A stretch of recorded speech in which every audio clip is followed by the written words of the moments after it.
Assalamualaikum warahmatullahi wabarakatuh. Ibabahagi ko lang ang aming pagkain ngayong araw. Ayan, nagsaing ako ng konti kasi baka hindi kakasya yung rice ko na kahapon. Pinainitan ko.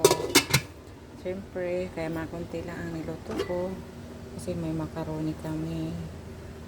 Red macarons. And then, yan tinatawag nilang salona.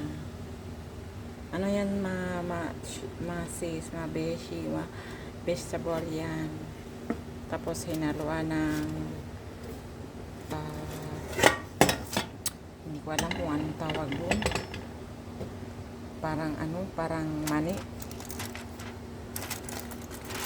Ayan, ang pinaka-the best. Masarap siya mga mami. Biryani siya, hindi ko siya hinaluan ng rice. Yan ang pinaka-masarap sa lahat ng pinakita ko. At paborito namin lahat. Alam niyo ba kung bakit 4 na piraso lang ito na breast na manok? Kasi 4 lang kami. Yung isa sa amin hindi kumakain ng manok. Kaya ganyan, tag 1 piraso sa amin. 5 kami. Yung isa hindi kumakain ng manok. Hanggang dito na lang po. Thank you sa panonood. Bye. Thank you for watching. God bless all.